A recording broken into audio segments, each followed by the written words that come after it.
Baik, assalamualaikum warahmatullahi wabarakatuh.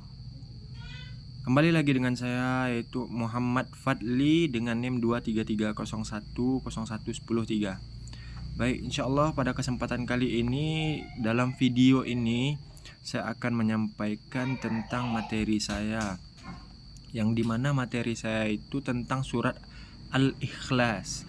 Dalam video ini saya akan menampilkan atau membacakan ayatnya, menjelaskan tentang ayatnya, artinya, juga tafsirannya, serta juga analisis pendidikannya.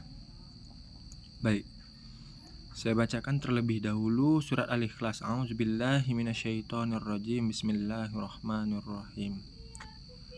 Qul huwallahu ahad, Allahus samad, lam yalid wa lam yulad walam yakullahu kufuwan ahad. Baik. Untuk artinya yaitu, katakanlah dialah Allah Subhanahu wa taala yang Maha Esa. Dan arti yang kedua adalah Allah adalah Tuhan yang bergantung kepadanya segala sesuatu. Yang ketiga, dia tidak beranak dan tidak pula diperanakkan. Dan keempat, dan tidak ada seorang pun yang setara dengan dia. Baik, saya ingin menjelaskan sedikit tentang surat Al-Ikhlas ini. Surat Al-Ikhlas ini memiliki arti kemurnian dan mengajarkan konsep dasar keesaan Allah Subhanahu wa taala atau tauhid, yang meliputi Allah itu esa, tempat segala sesuatu bergantung, tidak beranak dan tidak pula diperanakkan, dan tidak ada yang setara dengannya secara pribadi, secara pendidikan. Surat ini menjadi dasar pembentukan akidah, penguatan iman, dan mengajarkan penolakan terhadap bentuk syirik melalui penegasan sifat-sifat Allah yang unik dan mutlak. Makna dan tafsir surat Al-Ikhlas ayat yang pertama, itu kita akan membahas tentang maknanya. Ayat yang pertama ini maknanya itu Allah itu tunggal, tidak ada sekutu baginya. Dan juga untuk tafsirnya itu penegasan awal bahwa Allah adalah satu-satunya Tuhan yang berhak disembah. Dan yang kedua, maknanya adalah Allah adalah tempat meminta dan bergantung bagi semua makhluk Allah Subhanahu wa taala.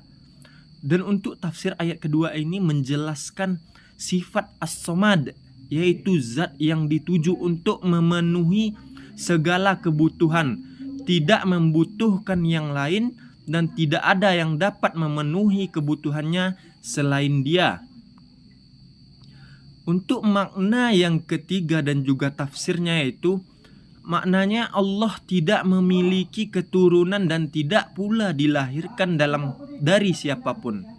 Untuk tafsir ayat ketiga ini juga Allah menafsirkan menolak konsep penyekutuan yang sering dikaitkan dengan adanya anak atau asal usul Tuhan dari makhluk lain, karena Allah tidak memiliki kesamaan dengan ciptaannya.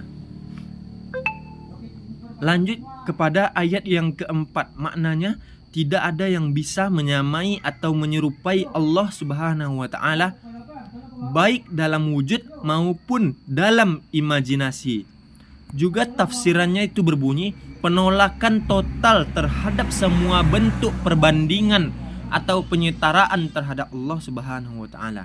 Imajinasi manusia tidak dapat sepenuhnya memahami hakikat Allah Subhanahu wa taala, sehingga harus berserah diri dan menyucikannya dari sifat-sifat kesempurnaan yang disandangnya. Analisis pendidikan surat Al-Ikhlas membentuk dasar akidah. Surat ini secara ringkas menjelaskan inti dari ajaran Islam, yaitu tauhid, keesaan Allah, menjadikannya fondasi terpenting dalam pendidikan keimanan. Menguatkan keyakinan melalui pemahaman sifat-sifat Allah yang unik.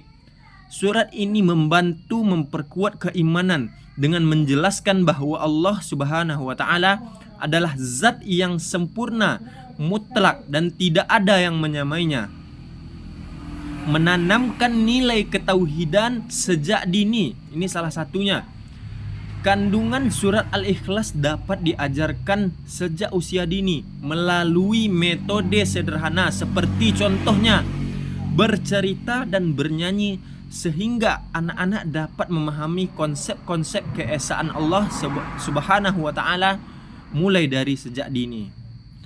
Terus yang terakhir, mendidik untuk berlapis diri dari syirik. Surat ini secara tegas menolak penyekutuan Allah Subhanahu wa taala dari syirik, mengajarkan pentingnya menyembah hanya kepadanya dan tidak mengangkat makhluk lain sebagai Tuhan atau pelindung.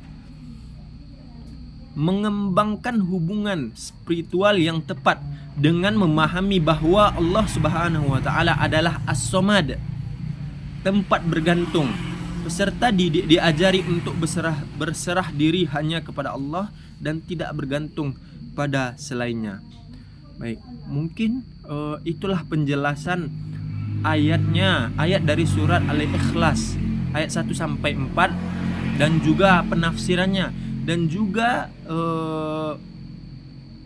konsep-konsep pendidikan yang ada di dalamnya. Mungkin sekian dari saya, Muhammad Fadli. Saya akhiri, apabila ada kesalahan dan terkurang saya mohon maaf. Saya akhiri dengan Assalamualaikum warahmatullahi wabarakatuh.